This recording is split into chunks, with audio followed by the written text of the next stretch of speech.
রাজনৈতিক ময়দানে নির্বাচনকে নিরপেক্ষ করার প্রয়োজনে যে মাঠের সমতা প্রয়োজন, সে সমতা নেই। এজন্য আমরা লেভেল প্লেয়িং ফিল্ডকে নিশ্চিতকরণের দাবি আমরা এই সমাবেশ থেকে তুলব। দ্বিতীয় হচ্ছে, জুলাই অভ্যুত্থানে এবং তার আগে যে সমস্ত ফ্যাসিবাদীদের হাতে যারা নিহত হয়েছেন, জীবন দিয়েছেন, আহত হয়েছেন, এই গণহত্যার বিচার অবিলম্বে সম্পন্ন করতে হবে। নির্বাচনের পূর্বে মানবতা বিরোধী অপরাধ, এই সব অপরাধীদের বিচার যেন জাতির সামনে দৃশ্যমান হয়, এটা আমাদের এই জাতীয় মহাসমাবেশের অন্যতম দাবি।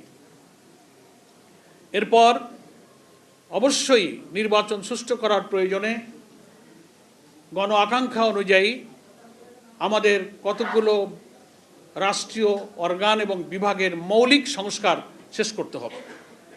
এই মৌলিক সংস্কারের দাবি আমরা এই জাতীয় সমাবেশ থেকে আবার তুলব।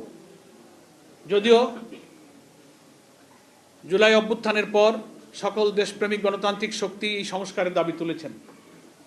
যে রাষ্ট্রীয় কাঠামোর মধ্য দিয়ে এই ফ্যাসিবাদের জন্ম হয়েছে এবং তারা কর্তৃত্ববাদী শাসনে আমাদের দেশের সমস্ত ক্ষমতা, রাজনৈতিক, মানবিক, সাংবিধানিক সব কিছু কেড়ে নিয়ে তারা বর্বর একটা যুগ তারা শাসন করেছে।